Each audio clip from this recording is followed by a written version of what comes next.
बिस्मिल्लाहिर्रहमानिर्रहीम। प्यारे नाज़रीन किराम, अस्सलामु अलैकुम वरहमतुल्लाहि वबरकातुहू। उम्मीद करता हूँ आप खैरियत से होंगे। अल्लाह पाक आप सबको खुशियाँ अता फरमाए। अल्लाह पाक आप सबको तमाम तर आफ़ात व बलियात से महफूज फरमाए। अल्लाह पाक आप सबको माह रमज़ान की खूब इबादत से सरफराज फरमाए। अल्लाह पाक आप सबको खूब रिज़्क़ की बरकतों से माला माल फरमाए।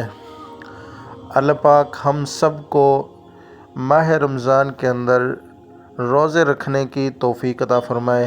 रोज़े रखें, खूब इबादत करें, तरावी पढ़ें और साथ ही साथ कुरान मजीद की तिलावत करें, डबल सवाब कमाएं। आज आपके लिए एक बेहतरीन और उम्दा वजीफ़ा लेकर हाज़िर हूँ।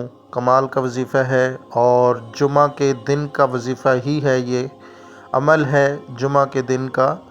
आप जुमा के दिन इस अमल को करें, इंशाअल्लाह अज़्ज़ा वजल अल्लाह पाक आपको इस जुमा के अमल की बरकत से तमाम मुसीबतों से महफूज फरमाएगा इंशाअल्लाह। आए मैं आपको बताता हूँ अमल बताने से पहले तो ये है कि आप सबको जुमा मुबारक। जो शख्स जुमा के दिन नाखून काटे, अल्लाह पाक उसे दूसरे जुमा तक मुसीबत से महफूज रखेगा। और इसके साथ जो जुमरात को नाखून काटता है, अल्लाह पाक उसके रिज़्क़ में इजाफ़ा फरमाता है। तो जुमा की नमाज हो चुकी है। जुमा के बाद आप नाखून काटें या जुमा के दिन किसी भी टाइम आप नाखून काट सकते हैं। बेहतर यह है कि आप जुमा की नमाज़ पढ़ने के बाद आप नाखून काटें।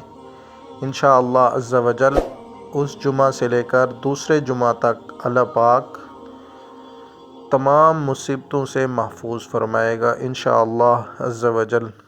अमल करते रहें। जुमा वाले दिन भी डबल सवाब होता है।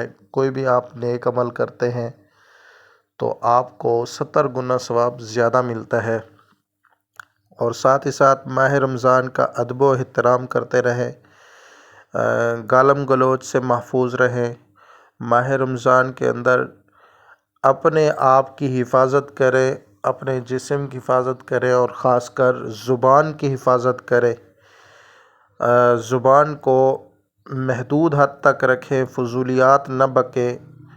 आँखों और ज़ुबान का भी रोज़ा होता है, तमाम जिस्म के आज़ा का रोज़ा होता है। सिर्फ़ खाने पीने से परहेज़ नहीं बल्कि गालम गलोच तमाम लगवियात से महफूज रहना होता है।